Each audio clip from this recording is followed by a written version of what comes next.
ನಮಸ್ಕಾರ ಸ್ನೇಹಿತರೆ, ಮಸ್ಮಗ ಚಾನಲ್ಗೆ ಸ್ವಾಗತ. ನಾನು ಅಮರ್ ಪ್ರಸಾದ್. ಇರಾನ್ ಯುದ್ಧ, ಮಿಡಲ್ ಈಸ್ಟ್ ಯುದ್ಧ ಈಗ ಕೇವಲ ಮಿಲಿಟರಿ ನೆಲೆ ಪ್ರಮುಖ ನಾಯಕರ ಹತ್ಯೆಗೆ ಮಾತ್ರ ಸೀಮಿತ ಆಗ್ತಾ ಇಲ್ಲ. ಇದು ವ್ಯಾಪ್ತಿ ದೊಡ್ಡದಾಗ್ತಾ ಇದೆ. ತೈಲ, ಗ್ಯಾಸ್ ಫೀಲ್ಡ್, ಎಕಾನಮಿಕ್ ಸೆಂಟರ್ಗಳನ್ನು ಈಗ ಮೇನ್ ಟಾರ್ಗೆಟ್ ಮಾಡಿ ಹೊಡೆಯಲಾಗ್ತಾ ಇದೆ. ಈಗ ಮತ್ತೆ ಇರಾನ್ ಅಕ್ಕಪಕ್ಕದ ಅರಬ್ ರಾಷ್ಟ್ರಗಳ ಮೇಲೆ ದೊಡ್ಡ ದಾಳಿ ಮಾಡಿದೆ. ಕುವೈತ್, ಇಸ್ರೇಲ್, ಇರಾಕ್, ಸೌದಿ ಎಲ್ಲರನ್ನೂ ಇರಾನ್ ಟಾರ್ಗೆಟ್ ಮಾಡಿದೆ. ಸೌದಿಯನ್ನಂತೂ ಮೂಲೆ ಮೂಲೆಯಲ್ಲೂ ಕಾಡೋಕೆ ಶುರು ಮಾಡಿದೆ. ಮೈ ಮೇಲೆ ಬಿದ್ದು ಅಟ್ಟಾಡಿಸ್ತಾ ಇದೆ. ಇಷ್ಟು ದಿನ ಪರ್ಷಿಯಲ್ ಕೊಲ್ಲಿಯಲ್ಲಿ ಮಾತ್ರ ಅಟ್ಯಾಕ್ ಮಾಡ್ತಾ ಇದ್ರು. ಈಗ ಕೆಂಪು ಸಮುದ್ರದಲ್ಲೂ ಕೂಡ ದಾಳಿ ಮಾಡಿದ್ದಾರೆ. ರೆಡ್ ಸಿ ಹತ್ತಿರ ಇರೋ ಯನ್ಬು ಅನ್ನೋ ಪೋರ್ಟ್ ಮೇಲೆ ಇರಾನ್ ಬ್ಯಾಲಿಸ್ಟಿಕ್ ಮಿಸೈಲ್ ನುಗ್ಸಿದೆ. ಇದೇ ಸಿಟಿಯಲ್ಲಿರೋ ಸ್ಯಾಮ್ರೆಫ್ ಅನ್ನೋ ಪ್ರಮುಖ ಆಯಿಲ್ ರಿಫೈನರಿ ಮೇಲೂ ಕೂಡ ಡ್ರೋನ್ ಬಂದು ಅಪ್ಪಳಿಸಿದೆ. ಈ ಸ್ಯಾಮ್ರೆಫ್ ರಿಫೈನರಿಯನ್ನು ಸೌದಿ ಸರ್ಕಾರಿ ಒಡೆತನದ ಸೌದಿ ಅರಾಮ್ಕೋ ಮತ್ತು ಅಮೆರಿಕದ ಅತಿದೊಡ್ಡ ಎನರ್ಜಿ ಕಂಪನಿ ಎಕ್ಸಾನ್ ಮೊಬಿಲ್ ಒಟ್ಟು ಸೇರಿ ಆಪರೇಟ್ ಮಾಡ್ತಾ ಇದ್ರು. ಇದನ್ನೇ ಈಗ ಇರಾನ್ ಟಾರ್ಗೆಟ್ ಮಾಡಿದೆ. ಈ ದಾಳಿ ತುಂಬಾ ಸೀರಿಯಸ್. ಯಾಕಂದ್ರೆ ಇರಾನ್ ಈಗ ಆಲ್ರೆಡಿ ಹಾರ್ಮುಜ್ ಜಲಸಂಧಿಯನ್ನ ಬಂದ್ ಮಾಡಿದೆ. ಸೊ ಗಲ್ಫ್ ರಾಷ್ಟ್ರಗಳಿಗೆ ಆಯಿಲ್ ಕಳಿಸೋಕೆ ಇದ್ದ ಇನ್ನೊಂದು ಮಾರ್ಗ ಅಂದ್ರೆ ಅದು ಈ Yanbu. East west crude oil pipeline ಮೂಲಕ ಸೌದಿ ಪ್ರತಿದಿನ 70 ಲಕ್ಷ ಬ್ಯಾರೆಲ್ ತೈಲವನ್ನ ಈ ಪೈಪ್ಲೈನ್ ಮೂಲಕ ಕಳಿಸ್ತಾ ಇತ್ತು. ಇಷ್ಟು ದಿನ ಇದೇ ಭಾಗದಲ್ಲಿ ಅಮೆರಿಕದ USS ಜೆರಾಲ್ಡ್ ಆರ್ ಫೋರ್ಡ್ ವಿಮಾನ ವಾಹಕ ನೌಕೆ ಕಾವಲು ಕಾಯ್ತಾ ಇತ್ತು. ಆದ್ರೆ ಹಡಗಲ್ಲಿ ನಿಗೂಢವಾದ ಬೆಂಕಿ ಕಾಣಿಸಿಕೊಂಡ ಪರಿಣಾಮ ಅದು ರಿಪೇರಿಗೆ ಅಂತ ಗ್ರೀಸ್ಗೆ ಹೋಗ್ತಿದೆ. ಅದೇ ಟೈಮ್ನಲ್ಲಿ ಇರಾನ್ ಇಲ್ಲಿಗೆ ಡ್ರೋನ್ ಮತ್ತು ಮಿಸೈಲ್ ನುಗ್ಗಿಸ್ಬಿಟ್ಟಿದೆ. ಅಷ್ಟೇ ಅಲ್ಲ, ರಾಜಧಾನಿ ರಿಯಾದ್ ಪ್ರಾಂತ್ಯದ ಮೇಲೂ ಕೂಡ ಇರಾನ್ ದೊಡ್ಡ ದಾಳಿ ಮಾಡಿದೆ. ಕುವೈತ್ನ ಪ್ರಮುಖ ಪೆಟ್ರೋಲಿಯಂ ಯೂನಿಟ್ ಮೇಲೂ ಕೂಡ ಡ್ರೋನ್ಗಳನ್ನು ನುಗ್ಸಿದೆ. ಇಲ್ಲಿ ಭಾರಿ ಪ್ರಮಾಣದ ಬೆಂಕಿ ಕಾಣಿಸ್ಕೊಂಡಿದೆ. ಇನ್ನು ಇರಾಕ್ನ ಖಾಸರ್ ನೌಕಾ ನೆಲೆಗೂ ಇರಾನ್ ಡ್ರೋನ್ ನುಗ್ಗಿಸಿ ಅಲ್ಲೂ ಕೂಡ ಬೆಂಕಿ ಹತ್ಕೊಂಡಿದೆ. ಅಲ್ಲದೆ ಇರಾಕ್ನಲ್ಲಿ ಅಮೆರಿಕದ ಸೇನಾ ನೆಲೆಗಳನ್ನು ಗುರಿಯಾಗಿಸಿ ದಾಳಿ ಮಾಡಲಾಗಿದೆ. ಬಾಗ್ದಾದ್ ಏರ್ಪೋರ್ಟ್ ಬಳಿ ಇರುವ ಅಮೆರಿಕದ ಕ್ಯಾಂಪ್ ಮೇಲೆ 2 ಡ್ರೋನ್ ಬಂದು ಅಪ್ಪಳಿಸಿವೆ. ಮತ್ತೊಂದು ಕಡೆ ಅಮೆರಿಕ ಮತ್ತು ಇಸ್ರೇಲ್ ಪಡೆಗಳು ಇರಾನ್ ಬೆಂಬಲಿತ ಪಾಪ್ಯುಲರ್ ಮೊಬಿಲೈಸೇಷನ್ ಫೋರ್ಸಸ್ ನೆಲೆಗಳ ಮೇಲೆ ಸ್ಫೋಟಕ ಸುರಿದಿದ್ವು. ಅದಕ್ಕೆ ಪ್ರತಿಯಾಗಿ ನೇರವಾಗಿ ಅಮೆರಿಕದ ಕ್ಯಾಂಪ್ ಮೇಲೇನೆ ಇರಾನ್ ಡ್ರೋನ್ ದಾಳಿ ಮಾಡಿದೆ. ಇಸ್ರೇಲ್ ಮೇಲೂ ಕೂಡ ಇರಾನ್ ದಾಳಿ ಮುಂದುವರೆದಿದೆ. ಕಳೆದ 24 ಗಂಟೆಗಳಲ್ಲಿ ಇರಾನ್ ದಾಳಿಯಿಂದ 170ಕ್ಕೂ ಅಧಿಕ ಜನ ಗಾಯಗೊಂಡಿದ್ದಾರೆ ಅಂತ ಇಸ್ರೇಲ್ ಹೆಲ್ತ್ ಮಿನಿಸ್ಟ್ರಿ ಮಾಹಿತಿ ಕೊಟ್ಟಿದೆ. ಇದುವರೆಗೂ 3900ಕ್ಕೂ ಅಧಿಕ ಜನ ಗಾಯಗೊಂಡಿದ್ದಾರೆ ಅಂತ ಹೇಳಿದೆ. ಇರಾನ್ನ ಈ ಭಯಾನಕ ದಾಳಿಗಳಿಗೆ ಸುನ್ನಿ ರಾಷ್ಟ್ರಗಳು ಬೆಚ್ಚಿ ಬಿದ್ದಿವೆ. ಅಲ್ಲದೆ ಸೌದಿ ಅರೇಬಿಯಾದ ರಿಯಾದ್ನಲ್ಲಿ UAE, Saudi, Turkey, Pakistan, Egypt ಸೇರಿ 12 ರಾಷ್ಟ್ರಗಳ ವಿದೇಶಾಂಗ ಸಚಿವರು ತುರ್ತು ಮೀಟಿಂಗ್ ನಡೆಸಿದ್ದಾರೆ. ಈ ವೇಳೆ ಗಲ್ಫ್ ರಾಷ್ಟ್ರಗಳ ಮೇಲೆ ಮತ್ತು ಜೋರ್ಡನ್, ಟರ್ಕಿ, ಅಜರ್ಬೈಜಾನ್ ಮೇಲೆ ಇರಾನ್ ನಡೆಸುತ್ತಿರೋ ದಾಳಿಗಳಿಗೆ ತೀವ್ರ ಖಂಡನೆ ವ್ಯಕ್ತಪಡಿಸಿದ್ದಾರೆ. ತೈಲ ಘಟಕಗಳು, ಏರ್ಪೋರ್ಟ್ಗಳು ಹಾಗೂ ಅಮಾಯಕ ಜನರ ಮೇಲಿನ ದಾಳಿಗಳನ್ನು ಸಹಿಸೋಕಾಗೋದಿಲ್ಲ. ಇದನ್ನೆಲ್ಲ ಇಲ್ಲೇ ಕೊನೆ ಮಾಡಬೇಕು. ಇರಾನ್ ವಿಶ್ವಸಂಸ್ಥೆ ನಿಯಮಗಳನ್ನು ಉಲ್ಲಂಘನೆ ಮಾಡಬಾರದು. ಉಗ್ರರನ್ನ ಸಾಕೋದನ್ನು ನಿಲ್ಲಿಸಬೇಕು. ಜಾಗತಿಕ ವ್ಯಾಪಾರಕ್ಕೆ ಜೀವನಾಡಿಯಾಗಿರೋ ಹಾರ್ಮುಜ್ ಜಲಸಂಧಿಯನ್ನು ಕೂಡಲೇ ಓಪನ್ ಮಾಡಬೇಕು. ಬಾಬ್ ಅಲ್ ಮ್ಯಾಂಡಬ್ ಜಲಮಾರ್ಗಗಳಲ್ಲಿ ಬೆದರಿಕೆ ಹಾಕಬಾರದು ಅಂತ ಇರಾನ್ಗೆ ತಾಕೀತು ಮಾಡಿವೆ.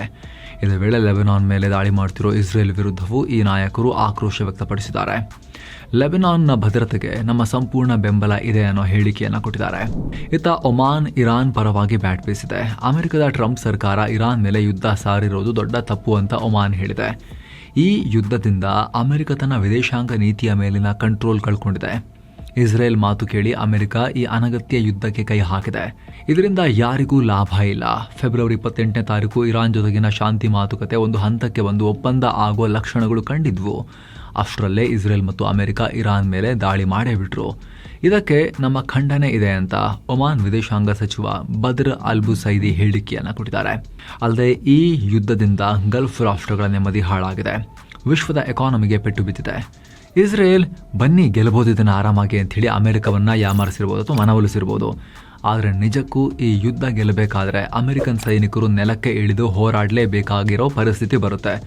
ಈ ಯುದ್ಧವನ್ನು ತಕ್ಷಣ ನಿಲ್ಲಿಸೋಕೆ ಅಮೆರಿಕದ ಮಿತ್ರ ರಾಷ್ಟ್ರಗಳು ಸಹಾಯ ಮಾಡಬೇಕು ಅಂತ ಒಮಾನ್ ಮನವಿ ಮಾಡಿದೆ. ಇದೇ ವೇಳೆ ಇರಾನ್ಗೂ ಒಮಾನ್ ಪಾಠ ಮಾಡಿದೆ. ಅಮೆರಿಕ ಮೇಲಿನ ದ್ವೇಷಕ್ಕೆ ಗಲ್ಫ್ ರಾಷ್ಟ್ರಗಳ ಎನರ್ಜಿ ಫೆಸಿಲಿಟೀಸ್ ಅನ್ನ ಟಾರ್ಗೆಟ್ ಮಾಡಿ ದಾಳಿ ಮಾಡೋದು ಸರಿಯಲ್ಲ. ಇದನ್ನ ಒಮಾನ್ ಖಂಡಿಸುತ್ತೆ ಅಂತಲೂ ಇದು ಹೇಳಿಕೆಯನ್ನು ಕೊಟ್ಟಿದೆ ಒಮಾನ್. ಇನ್ನು ನಮ್ಮ ಮೇಲೆ ದಾಳಿ ಮಾಡೋಕೆ UAE ಅಮೆರಿಕಗೆ ಬೆಂಬಲ ಕೊಡ್ತಾ ಇದೆ ಅಂತ ಇರಾನ್ ಗಲಾಟೆ ಶುರು ಮಾಡಿದೆ. ಅಮೆರಿಕಗೆ ದಾಳಿ ಮಾಡೋಕೆ ಅವಕಾಶ ಕೊಟ್ಟಿದ್ದಕ್ಕಾಗಿ UAE ನಮಗೆ ಪರಿಹಾರ ಕೊಡಬೇಕು ಅಂತ ಬೇಡಿಕೆ ಇಟ್ಟಿದೆ. ಈ ಬಗ್ಗೆ ವಿಶ್ವಸಂಸ್ಥೆಗೆ ಅಧಿಕೃತವಾಗಿ ಪತ್ರ ಬರೆದಿರೋ ಇರಾನ್ ರಾಯಭಾರಿ ಅಮೀರ್ ಸಯೀದ್ ಇರ್ವಾನಿ UAE ಮಾಡಿರೋ ಈ ಕೆಲಸ ಅಂತಾರಾಷ್ಟ್ರೀಯ ಕಾನೂನಿನ ಉಲ್ಲಂಘನೆ ಅಂತ ಕಿಡಿಕಾರಿದ್ದಾರೆ. ನಮ್ಮ ದೇಶದ ಮೇಲೆ ನಡೆದ ಈ ದಾಳಿಯಿಂದ ನಮಗೆ ಸಾಕಷ್ಟು ಡ್ಯಾಮೇಜಸ್ ಆಗಿದೆ, ಜನರ ಜೀವಕ್ಕೆ ಅಪಾಯ ಉಂಟಾಗಿದೆ. ಇದಕ್ಕೆಲ್ಲ UAE ಅವರೇ ಜವಾಬ್ದಾರರು. ಈ ದಾಳಿಯಿಂದ ಆಗಿರೋ ಎಲ್ಲ ಮೆಟೀರಿಯಲ್ ಮತ್ತು ಮಾರಲ್ ಡ್ಯಾಮೇಜಸ್ಗೆ UAE ನಮಗೆ ಫುಲ್ ಪರಿಹಾರ ಕೊಡಬೇಕು ಅನ್ನೋ ಹೇಳಿಕೆಯನ್ನು ಕೊಟ್ಟಿದ್ದಾರೆ. ಇತ್ತ ಫ್ರಾನ್ಸ್ ಅಧ್ಯಕ್ಷ ಇಮಾನ್ಯುಯಲ್ ಮ್ಯಾಕ್ರಾನ್ ವಿರುದ್ಧ ಇರಾನ್ ವಿದೇಶಾಂಗ ಸಚಿವ ಅಬ್ಬಾಸ್ ಅರಾಕ್ಚಿ ಟೀಕೆ ಮಾಡಿದ್ದಾರೆ. ಇಸ್ರೇಲ್ ಮತ್ತು ಅಮೆರಿಕ ಸೇರಿ ಇರಾನ್ ಮೇಲೆ ಯುದ್ಧ ಮಾಡ್ತಿದ್ರು, ಮ್ಯಾಕ್ರಾನ್ ಈವರೆಗೆ ಒಂದು ಮಾತಾಡಲಿಲ್ಲ. ಇಸ್ರೇಲ್ ನಮ್ಮ ಫ್ಯೂಲ್ ಸ್ಟೋರೇಜ್ ಮತ್ತು ಗ್ಯಾಸ್ ಪ್ಲಾಂಟ್ಗಳ ಮೇಲೆ ಅಟ್ಯಾಕ್ ಮಾಡಿದಾಗಲೂ ಮೌನವಾಗಿದ್ರು. ಅಲ್ಲದೆ ಲಕ್ಷಾಂತರ ಜನ ವಿಷಕಾರಿ ಗಾಳಿಯಿಂದ ಕಷ್ಟಪಡ್ತಿದ್ದಾಗಲೂ ಸುಮ್ಮನಿದ್ರು. ಈಗ ಇರಾನ್ ಕತರ್ ಗ್ಯಾಸ್ ಫೀಲ್ಡ್ ಮೇಲೆ ದಾಳಿ ಮಾಡಿದ ತಕ್ಷಣ ಎಲ್ಲದ ಕಳವಳ ಆಗಿಬಿಡುತ್ತೆ ಇವರಿಗೆ. ಫ್ರಾನ್ಸ್ ಅಧ್ಯಕ್ಷರು ಈ ಥರ ದ್ವಂದ್ವ ನಿಲುವನ್ನು ಹೊಂದಿರೋದು ನಿಜಕ್ಕೂ ಬೇಸರದ ಸಂಗತಿ ಅನ್ನೋ ಹೇಳಿಕೆಯನ್ನು ಕೊಟ್ಟಿದ್ದಾರೆ. ಅಲ್ಲದೆ ಇರಾನ್ ಮತ್ತು ಅಮೆರಿಕದ ಮೇಲೆ ಬೇಕು ಅಂತಲೇ ಹೇರಲಾಗಿರೋ ಈ ಯುದ್ಧ ಕೇವಲ 3 ವಾರ ಆಗಿದೆ ಶುರುವಾಗಿದ್ದು. ಆದರೆ ಈಗ ಕಾಣಿಸ್ತಿರೋ $200 ಬಿಲಿಯನ್ ಕೇವಲ ಆರಂಭ ಅಷ್ಟೇ. ಸಾಮಾನ್ಯ ಅಮೆರಿಕನ್ನರು ಈ ಕೂಡಲೇ ಬೆಂಜಮಿನ್ ನೆತನ್ಯಾಹು ಮತ್ತು ಅಮೆರಿಕ ಕಾಂಗ್ರೆಸ್ನಲ್ಲಿರೋ ಅವರ ಬೆಂಬಲಿಗರಿಗೆ ಥ್ಯಾಂಕ್ಸ್ ಹೇಳಬೇಕು. ಯಾಕಂದರೆ ಅಮೆರಿಕದ ಎಕಾನಮಿಯ ಮೇಲೆ ಈಗ $1 ಟ್ರಿಲಿಯನ್ ಇಸ್ರೇಲ್ ಫಸ್ಟ್ ಟ್ಯಾಕ್ಸ್ ಬೀಳ್ತಾ ಇದೆ. ಅಂದರೆ ಇಸ್ರೇಲ್ಗೋಸ್ಕರ ಮಾಡ್ತಿರೋ ಈ ಯುದ್ಧದ ಹೊರೆ ಬೀಳುತ್ತೆ ಅಂಥೇಳಿ ಅರಾಕ್ಚಿ ಕಿಚಾಯಿಸಿದ್ದಾರೆ. ಅಮೆರಿಕದ ಪೆಂಟಗನ್ ಇರಾನ್ ಮೇಲಿನ ಯುದ್ಧಕ್ಕೆ $200 ಬಿಲಿಯನ್ ಅಧಿಕ ಹಣ ಕೇಳ್ತಾ ಇದೆ ಅಂಥೇಳಿ ವಾಷಿಂಗ್ಟನ್ ಪೋಸ್ಟ್ ರಿಪೋರ್ಟ್ ಮಾಡಿತ್ತಲ್ಲ, ಅದನ್ನು ಉಲ್ಲೇಖಿಸಿ ಈ ಥರ ಸ್ಟೇಟ್ಮೆಂಟ್ ಕೊಟ್ಟಿದ್ದಾರೆ ಅಬ್ಬಾಸ್ ಅರಾಕ್ಚಿ. ಇನ್ನು ಇಸ್ರೇಲ್ನ ದಾಳಿಗಳು ಕೂಡ ಕಂಟಿನ್ಯೂ ಆಗಿವೆ. ಇರಾನ್ನ ಏರ್ಪೋರ್ಟ್ಗೆ ನುಗ್ಗಿ ಹೆಲಿಕಾಪ್ಟರ್ಗಳನ್ನು ನಾಶ ಮಾಡಿರೋದಾಗಿ ಇಸ್ರೇಲ್ ಹೇಳಿದೆ.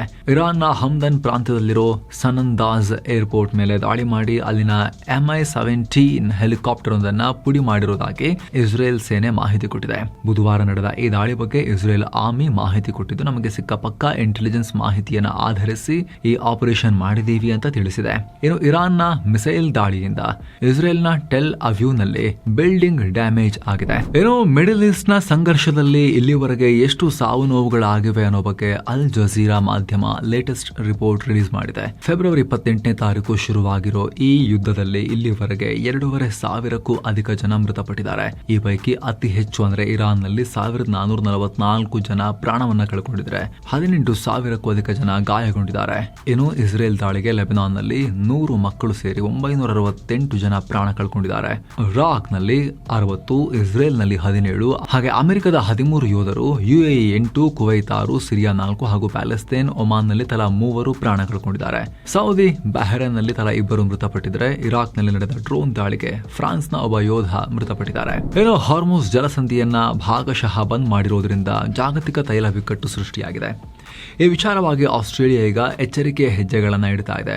ಆಸ್ಟ್ರೇಲಿಯಾ PM ಆಂಟನಿ ಅಲ್ಬನೇಸ್ ಮಾಜಿ ಉನ್ನತ ಅಧಿಕಾರಿ ಆಂಥಿಯಾ ಹ್ಯಾರಿಸ್ ಅವರನ್ನ fuel supply task force coordinator ಆಗಿ ನೇಮಕ ಮಾಡಿದ್ದಾರೆ. ಸದ್ಯ ನಮ್ಮಲ್ಲಿ ಇಂಧನ ಪೂರೈಕೆ ಸೇಫ್ ಇದೆ, ದೇಶದ ಜನತೆ ಆತಂಕ ಪಡೋ ಅಗತ್ಯ ಇಲ್ಲ. ಆದರೂ ಮಿಡಲ್ ಈಸ್ಟ್ನ ಈ ಸಂಕಷ್ಟಗಳಿಂದ ಮುಂದಾಗೋ ಯಾವುದೇ ಸವಾಲುಗಳನ್ನು ಫೇಸ್ ಮಾಡೋಕೆ ನಾವು ಕ್ರಮ ತಗೊಂಡಿದ್ದೀವಿ ಅಂತ ಅಲ್ಬನೀಸ್ ಹೇಳಿದ್ದಾರೆ. ಅಂದಹಾಗೆ ಈ ಹಾರ್ಮುಜ್ ಜಲಸಂಧಿ ಮೂಲಕ ಆಸ್ಟ್ರೇಲಿಯಾ ತನಗೆ ಬೇಕಾಗಿರೋ 90% ತೈಲವನ್ನು ವಿವಿಧ ರಾಷ್ಟ್ರಗಳಿಂದ ಈ ರೂಟ್ ಮೂಲಕವೇ ತರಿಸ್ಕೊಳ್ಳುತ್ತೆ. ಹೀಗಾಗಿನೇ ಆಸ್ಟ್ರೇಲಿಯಾ ಈಗ ಅಲರ್ಟ್ ಆಗಿಬಿಟ್ಟಿದೆ. ಇರೋ ಸ್ನೇಹಿತರೆ, ಕಾಶಿ, ಅಯೋಧ್ಯೆ, ರಾಮ ಮಂದಿರ ಎಲ್ಲ ನೋಡ್ಕೊಂಡ್ ಬರಬೇಕು ಅಂತ ಹೇಳಿದ್ರೆ ಈ ಪ್ಯಾಕೇಜ್ ನಿಮಗಾಗಿ. ಸೀನಿಯರ್ ಸಿಟಿಸನ್ಸ್ ಇದ್ರೆ ಅವರಿಗೆ ಸ್ಪೆಷಲ್ ಕೇರ್ ಕೂಡ ಇರುತ್ತೆ. ಕಾಲ್ ಮಾಡಿ ಬುಕ್ ಮಾಡಿಕೊಂಡು ಹೋಗಿ ಬರ್ಬೋದು. ಮತ್ತೊಂದು ಕಡೆ ದಕ್ಷಿಣ ಕೊರಿಯಾ ಈಗ ಮತ್ತೆ ರಷ್ಯಾದಿಂದ ತೈಲ ಖರೀದಿ ಮಾಡೋ ಬಗ್ಗೆ ಗಂಭೀರವಾಗಿ ಯೋಚನೆ ಮಾಡ್ತಿದೆ. ಯುಕ್ರೇನ್ ಮೇಲೆ ರಷ್ಯಾ ಯುದ್ಧ ಶುರು ಆದ್ಮೇಲೆ ಅಂದ್ರೆ 2022ರ ಕೊನೆಯಲ್ಲಿ ದಕ್ಷಿಣ ಕೊರಿಯಾ ರಷ್ಯಾದಿಂದ ಕಚ್ಚಾ ತೈಲ ತರಿಸೋದನ್ನ ನಿಲ್ಲಿಸಿತ್ತು. ಆದ್ರೆ ಈಗ ಮಿಡಲ್ ಈಸ್ಟ್ ನಲ್ಲಿ ಯುದ್ಧ ನಡೀತಾ ಇರೋದ್ರಿಂದ ಆಯಿಲ್ ಸಪ್ಲೈಗೆ ದೊಡ್ಡ ಹೊಡೆತ ಬೀಳೋ ಆತಂಕ ಶುರುವಾಗಿದೆ. ಸದ್ಯಕ್ಕೆ ಕೊರಿಯಾ ತನಗೆ ಬೇಕಿರೋ 70% ಆಯಿಲ್ ಅನ್ನ ಹಾರ್ಮುಜ್ ಜಲಸಂಧಿ ಮೂಲಕವೇ ತರಿಸ್ಕೊಳ್ತಾ ಇದೆ. ಆದ್ರೆ ಅಲ್ಲಿನ ಪರಿಸ್ಥಿತಿ ಈಗ ಹದಗೆಟ್ಟಿರೋದ್ರಿಂದ ರಷ್ಯಾ ಮೇಲೆ ಹಾಕಿರೋ ಸ್ಯಾಂಕ್ಷನ್ ಅಥವಾ ನಿರ್ಬಂಧಗಳನ್ನ ಸಡಿಲಿಸಿ ಅಲ್ಲಿಂದಲೇ ತರಿಸ್ಕೊಳ್ಳೋಕೆ ಪ್ಲಾನ್ ಮಾಡ್ತಾ ಇದ್ದಾರೆ. ಪರಿಸ್ಥಿತಿ ಕೈಮೀರಿ ಹೋಗಬಾರದು ಅನ್ನೋ ಕಾರಣಕ್ಕೆ ದಕ್ಷಿಣ ಕೊರಿಯಾ ಸರ್ಕಾರ ಎಮರ್ಜೆನ್ಸಿ ಮೀಟಿಂಗ್ ಗಳನ್ನ ಕೂಡ ಮಾಡ್ತಾ ಇದೆ. 1997ರ ಏಷಿಯನ್ ಫಿನಾನ್ಷಿಯಲ್ ಕ್ರೈಸಿಸ್ ನಂತರ ಮೊದಲ ಬಾರಿಗೆ ಈಗ ರಿಫೈನರಿಗಳಿಗೆ ಪ್ರೈಸ್ ಕ್ಯಾಪ್ ಅಥವಾ ದರ ನಿಯಂತ್ರಣ ಹೇರೋ ಬಗ್ಗೆ ಚರ್ಚೆ ನಡೀತಾ ಇದೆ. ಅಷ್ಟೇ ಅಲ್ಲ, ಒಂದು ವೇಳೆ ತೈಲದ ಕೊರತೆ ತೀವ್ರ ಆದ್ರೆ ಕಾರ್ಗಳಿಗೆ ರೇಷನಿಂಗ್ ಸಿಸ್ಟಮ್ ಅಂದ್ರೆ ಇಂತಿಷ್ಟೇ ಪೆಟ್ರೋಲ್ ಹಾಕಿಸ್ಬೇಕು ಅನ್ನೋ ರೂಲ್ಸ್ ತರೋ ಬಗ್ಗೆ ಕೂಡ ಸರ್ಕಾರ ಥಿಂಕ್ ಮಾಡ್ತಾ ಇದೆ. ಇನ್ನು ಉರಿಯೋ ಮನೆಯಲ್ಲಿ ಗಳ ಎಳೆದ್ರು ಅನ್ನೋ ತರ ಚೀನಾ ಮತ್ತೆ ಬುದ್ಧಿಯನ್ನ ತೋರಿಸಿದೆ. ಇರಾನ್ ಯುದ್ಧದಿಂದ ತೈವಾನ್ನಲ್ಲಿ ಇಂಧನ ಕೊರತೆ ಆಗಿರೋದಕ್ಕೆ ಚೀನಾ ತೈವಾನ್ಗೆ ಆಮಿಷ ಬಿಟ್ಟಿದೆ. ನೀವು ಒದ್ದಾಡೋದು ನಮಗೆ ನೋಡಕ್ಕಾಗ್ತಾ ಇಲ್ಲ, ಬನ್ನಿ ಚೀನಾಗೆ ಸೇರಿಬಿಡಿ, ನಾವೆಲ್ಲ ನೋಡ್ಕೊಂಡ್ಬಿಡ್ತೀವಿ ಅಂತ ಹೇಳಿದ್ದಾರೆ. ತೈವಾನ್ನಲ್ಲಿ ಎದುರಾಗಿರೋ ಎನರ್ಜಿ ಕ್ರೈಸಿಸ್ಗೆ ಶಾಂತಿಯುತ ಪುನರ್ ಏಕೀಕರಣ ಅಂದರೆ ತೈವಾನ್ ಚೀನಾ ಜೊತೆ ಸೇರೋದೊಂದೇ ಪರಿಹಾರ. ಇದರಿಂದ ತೈವಾನಿಗೆ ಒಂದು ಪ್ರಬಲ ತಾಯ್ನಾಡಿನ ಸಪೋರ್ಟ್ ಸಿಕ್ಕಂತಾಗುತ್ತೆ. ಇದರಿಂದ ಅಲ್ಲಿನ ಕಂಪನಿಗಳಿಗೆ ಮತ್ತು ಜನರಿಗೆ ಕರೆಂಟ್ ಅಥವಾ ಗ್ಯಾಸ್ ಕೊರತೆಯ ಭಯನೇ ಇರೋದಿಲ್ಲ ಅಂತ ಚೀನಾದ ತೈವಾನ್ ಅಫೇರ್ಸ್ ವಕ್ತಾರ ಚೆನ್ ಬಿನ್ಹುವಾ ಹೇಳಿದ್ದಾರೆ. ಅಲ್ಲದೆ ತೈವಾನ್ ಯಾವತ್ತಿಗೂ ಚೀನಾದ ಭಾಗನೇ ಅನ್ನೋ ಹೇಳಿಕೆಯನ್ನ ಮತ್ತೊಮ್ಮೆ ಕೊಟ್ಟಿದ್ದಾರೆ. ಇದಕ್ಕೆ ತೈವಾನ್ ತಿರುಗೇಟು ಕೊಟ್ಟಿದೆ. ನೀವು ಯುದ್ಧ ಮಾಡೋಕೆ ಈ ತರ ಹೇಳ್ತಿದ್ದೀರಂತ ನಮಗ್ ಗೊತ್ತು. ಸೈಕಲಾಜಿಕಲ್ ಪ್ರೆಷರ್ ಹಾಕಿದ್ರೆ ನಾವೇನ್ ಬಗ್ಗಲ್ಲ. ನಮ್ಮ ಹತ್ರ ಆಯಿಲ್ ರಿಸರ್ವ್ಸ್ ಚೆನ್ನಾಗೇ ಇದೆ. ಎಂತ ಪರಿಸ್ಥಿತಿ ಬಂದ್ರೂ ನಾವೇ ನಿಭಾಯಿಸ್ಕೊಳ್ತೀವಿ ಅಂತ ಹೇಳಿದ್ದಾರೆ. ತೈವಾನ್ ತನಗೆ ಬೇಕಾಗಿರೋ 70% ಕಚ್ಚಾ ತೈಲ ಮತ್ತು 30% ನ್ಯಾಚುರಲ್ ಗ್ಯಾಸ್ ಅನ್ನ ಇದೇ ಮಿಡಲ್ ಈಸ್ಟ್ ನಿಂದ ಆಮದು ಮಾಡಿಕೊಳ್ಳುತ್ತೆ. ಈಗ ಅಲ್ಲಿ ಯುದ್ಧ ನಡೀತಿರೋದ್ರಿಂದ ಸಪ್ಲೈ ಕಟ್ ಆಗೋ ಭೀತಿ ಇದೆಯಲ್ಲ, ಹೀಗಾಗಿ ಚೀನಾ ಈ ರೀತಿ ವಿಚಿತ್ರ ಆಫರ್ ಕೊಟ್ಟಿದೆ, ಬಂದು ಸೇರ್ಕೊಂಡ್ಬಿಡಿ ನಮಗೆ ಅಂತ. ಈ ಮಧ್ಯೆ ಬ್ರಿಟನ್ ಅಮೆರಿಕಾಗೆ ತನ್ನ ಮಿಲಿಟರಿ ಅಧಿಕಾರಿಗಳನ್ನ ಕಳಿಸಿದೆ ಅನ್ನೋ ರಿಪೋರ್ಟ್ಸ್ ಬರ್ತಾ ಇದೆ. ಇರಾನ್ ಬಂದ್ ಮಾಡಿರೋ ಹಾರ್ಮುಜ್ ಜಲಸಂಧಿಯನ್ನ ಮರಳಿ ಓಪನ್ ಮಾಡೋ ಬಗ್ಗೆ ಈ ಟೀಮ್ನವರು ಮಾಸ್ಟರ್ ಪ್ಲಾನ್ ರೆಡಿ ಮಾಡ್ತಿದ್ದಾರೆ. ಫ್ಲೋರಿಡಾದಲ್ಲಿರೋ ಅಮೆರಿಕದ ಮಿಲಿಟರಿ ಕಮಾಂಡ್ ಬೇಸ್ನಲ್ಲಿರೋ ಈ ಅಧಿಕಾರಿಗಳು ಸಮುದ್ರದಲ್ಲಿ ಇರಾನ್ ಹರಡಿರೋ ಮೈನ್ಸ್ ಅಥವಾ ಸ್ಫೋಟಕಗಳನ್ನು ತೆರವುಗೊಳಿಸಿ ಹಡಗುಗಳ ಸಂಚಾರಕ್ಕೆ ದಾರಿ ಮಾಡೋದ್ರ ಬಗ್ಗೆ ಚರ್ಚೆ ನಡೆಸ್ತಾ ಇದ್ದಾರೆ ಅನ್ನೋ ಮಾಹಿತಿ ಬರ್ತಾ ಇದೆ. ಇನ್ನು ಇರಾನ್ನಲ್ಲಿ ಸಿಕ್ಕಾಕೊಂಡಿರೋ ಇಂಡಿಯನ್ ಸ್ಟೂಡೆಂಟ್ಸ್ ಬಗ್ಗೆ ಸರ್ಕಾರ ಮಾಹಿತಿಯನ್ನ ಕೊಟ್ಟಿದೆ. ಸದ್ಯ 9,000 ಭಾರತೀಯ ವಿದ್ಯಾರ್ಥಿಗಳಿದ್ದಾರೆ. ಈ ಪೈಕಿ ಸುಮಾರು 1,000 ವಿದ್ಯಾರ್ಥಿಗಳು ಸ್ವದೇಶಕ್ಕೆ ವಾಪಸ್ ಆಗೋಕೆ ಮುಂದಾಗಿದ್ದಾರೆ. ಇರಾನ್ನಲ್ಲಿ ಉಳ್ಕೊಂಡಿರೋ ಬಹುತೇಕರು ಮೆಡಿಕಲ್ ಸ್ಟೂಡೆಂಟ್ಸ್ ಅಂತ ಸರ್ಕಾರ ಹೇಳಿದೆ. ಈ ಯುದ್ಧದ ಭೀಕರತೆ ನಡುವೆ ಕೂಡ ನಮ್ಮ ವಿದ್ಯಾರ್ಥಿಗಳನ್ನು ಸೇಫ್ ಆಗಿ ಪಕ್ಕದ ರಾಷ್ಟ್ರಗಳ ಮೂಲಕ ಶಿಫ್ಟ್ ಮಾಡೋಕೆ ವಿದೇಶಾಂಗ ಇಲಾಖೆ ಭಾರಿ ಕಸರತ್ತು ನಡೆಸ್ತಾ ಇದೆ ಅಂತ ಸಂಸದೀಯ ಸ್ಥಾಯಿ ಸಮಿತಿ ಅದರ ಸಭೆಯಲ್ಲಿ ಕೇಂದ್ರ ಸರ್ಕಾರ ಭರವಸೆ ಕೊಟ್ಟಿದೆ. ಇದೇ ವೇಳೆ ಸಮಿತಿಯಲ್ಲಿದ್ದ ವಿಪಕ್ಷಗಳ ಸದಸ್ಯರು ಇರಾನ್ ವಿಚಾರದಲ್ಲಿ ಭಾರತದ ರಾಜತಾಂತ್ರಿಕ ನಿಲುವು ಹಾಗೂ ತೈಲ ಬಿಕ್ಕಟ್ಟಿನ ಬಗ್ಗೆ ಸರ್ಕಾರವನ್ನ ತರಾಟೆಗೆ ತಗೊಂಡಿದ್ದಾರೆ. ಇನ್ನು ಇಸ್ರೇಲ್ ದಾಳಿಗೆ ತತ್ತರಿಸಿ ಹೋಗ್ತಾ ಇರೋ ಲೆಬನಾನ್ ನೆರವಿಗೆ ಫ್ರಾನ್ಸ್ ಧಾವಿಸಿದೆ. ಲೆಬನಾನ್ ಜನತೆ ತಾವು ಬಯಸದ ಯುದ್ಧಕ್ಕೆ ಬಲಿಯಾಗ್ತಿದ್ದಾರೆ ಅಂತ ಫ್ರಾನ್ಸ್ ತೀವ್ರ ಕಳವಳ ವ್ಯಕ್ತಪಡಿಸಿದೆ. ಹಾಗೆ ತನ್ನ ವಿದೇಶಾಂಗ ಸಚಿವ ಜೀನ್ ನೋಯೆಲ್ ಬ್ಯಾರೂಟ್ ಅವರನ್ನ ಲೆಬನಾನ್ಗೆ ಕಳಿಸ್ತಾ ಇದೆ. ಈ ಭೇಟಿ ವೇಳೆ ಬ್ಯಾರೋಟ್ ಲೆಬನಾನ್ ಅಧ್ಯಕ್ಷ, ಪ್ರಧಾನಿ ಹಾಗೂ ಸ್ಪೀಕರ್ ಅವರನ್ನೆಲ್ಲ ಭೇಟಿ ಆಗ್ತಾರೆ. ಏನೋ ಲೆಬನಾನ್ ಮೇಲಿನ ಇಸ್ರೇಲ್ ದಾಳಿಯನ್ನ ಯುರೋಪಿಯನ್ ಒಕ್ಕೂಟ ಖಂಡಿಸಿದೆ. ಕೇವಲ 2 ವಾರಗಳಲ್ಲಿ ಇಸ್ರೇಲ್ 968 ಜನರನ್ನ ಬಲಿ ಪಡೆದಿದೆ. 10 ಲಕ್ಷಕ್ಕೂ ಅಧಿಕ ಜನರನ್ನ ಬೀದಿಗೆ ತಳ್ಳಿದೆ. ಹೀಗಾಗಿ ಈ ಕೂಡಲೇ ಇಸ್ರೇಲ್ ತನ್ನ ಸೇನಾ ಕಾರ್ಯಾಚರಣೆ ನಿಲ್ಲಿಸಬೇಕು ಅಂತ ವಾರ್ನಿಂಗ್ ಕೊಟ್ಟಿದೆ. ಒಂದ್ ಕಡೆ ಇರಾನ್ ಮತ್ತು ಲೆಬನಾನ್ ಮೇಲೆ ಯುದ್ಧ ಸಾರಿರೋ ಇಸ್ರೇಲ್ ಈಗ ಗಾಜಾದಲ್ಲೂ ತನ್ನ ಅಬ್ಬರವನ್ನ ಮುಂದುವರೆಸಿದೆ. ಗಾಜಾ ಸಿಟಿಯ ಜೈತೂನ್ ಅನ್ನೋ ಏರಿಯಾದ ಮೇಲೆ ಇಸ್ರೇಲ್ ನಡೆಸಿದ ಡ್ರೋನ್ ದಾಳಿಗೆ 2 ಬಲಿಯಾಗಿದ್ದಾರೆ. ಈ ನಡುವೆ ಇರಾಕ್ ನಲ್ಲಿರೋ ಇರಾನ್ ಬೆಂಬಲಿತ ಉಗ್ರ ಗುಂಪು ಕತೇಬ್ ಹಿಜ್ಬುಲ್ಲಾ ದೊಡ್ಡ ಹೇಳಿಕೆ ಕೊಟ್ಟಿದೆ. ಇರಾಕ್ ರಾಜಧಾನಿ ಬಾಗ್ದಾದ್ ನಲ್ಲಿರೋ ಅಮೆರಿಕನ್ ಎಂಬಸಿ ಮೇಲೆ ಮುಂದಿನ 5 ದಿನಗಳವರೆಗೆ ಬೇಕಾದ್ರೆ ನಾವು ದಾಳಿ ಮಾಡೋದನ್ನ ಸ್ಟಾಪ್ ಮಾಡ್ತೀವಿ, ಆದರೆ ನಮ್ಮ ಕಂಡೀಷನ್ ಅನ್ನು ನೀವು ಈಡೇರಿಸ್ಕೊಡ್ಬೇಕು. ದಕ್ಷಿಣ ಬೀರೂತ್ನಲ್ಲಿರೋ ಅಂದರೆ ಲೆಬನಾನ್ನಲ್ಲಿ ದಕ್ಷಿಣ ಬೀರೂತ್ನಲ್ಲಿರೋ ನಿವಾಸಿಗಳ ಮೇಲೆ ಇಸ್ರೇಲ್ ದಾಳಿ ಮಾಡೋದನ್ನು ನಿಲ್ಲಿಸಬೇಕು. ಹೀಗೆ ಮಾಡಿದ್ರೆ ನಾವು 5 ದಿನ ನಿಮ್ಮ ಮೇಲೆ ದಾಳಿ ಮಾಡಲ್ಲ, ಆದರೆ ಕದನ ವಿರಾಮ ಮುರಿದ್ರೆ ನಾವು ತಕ್ಷಣ ರೆಸ್ಪಾಂಡ್ ಮಾಡ್ತೀವಿ. 5 ದಿನಗಳ ನಂತರ ನಮ್ಮ ದಾಳಿಯ ತೀವ್ರತೆ ಮತ್ತು ಜಾಸ್ತಿ ಇರುತ್ತೆ ಅನ್ನೋ ವಾರ್ನಿಂಗ್ ಕೊಟ್ಟಿದ್ದಾರೆ. ಸೊ ಸ್ನೇಹಿತರೆ, ಈ ರೀತಿ ಎಲ್ಲ ಇರಾನ್ ಕದನದ ಅಪ್ಡೇಟ್ಸ್ ಅನ್ನು ನಿಮಗೆ ತಲುಪಿಸುವಂತ ಪ್ರಯತ್ನವನ್ನು ಮಾಡಿದ್ದೀವಿ. ಟೈಮ್ಲಿಯಾಗಿ ಮುಂದೆ ಕೂಡ ಮಾಹಿತಿಯನ್ನು ತಲುಪಿಸ್ತಾನೆ ಇರ್ತೀವಿ. ದಯವಿಟ್ಟು ಸಬ್ಸ್ಕ್ರೈಬ್ ಮಾಡಿ. ಹಾಗೆ ಸ್ನೇಹಿತರೆ, ಆಸಕ್ತ ವೀಕ್ಷಕರು ವಿಡಿಯೋ ಕೆಳಗಿರೋ ಜಾಯಿನ್ ಬಟನ್ ಮೂಲಕ ಮಸ್ತ್ ಮಗ ಪ್ರೀಮಿಯಂ ಮೆಂಬರ್ಸ್ ಆಗಿ ಎಲ್ಲ ಮೆಂಬರ್ ಓನ್ಲಿ ವಿಡಿಯೋಸ್ ಅನ್ನು ನೋಡೋಕೆ ಶುರು ಮಾಡ್ಬೋದು. ಆಸಕ್ತರು ಮಿಸ್ ಇಲ್ಲ ಚೆಕ್ ಮಾಡಿ. ಮತ್ತೆ ಭೇಟಿ ಆಗ್ತಿರೋಣ. ನಮಸ್ತೆ.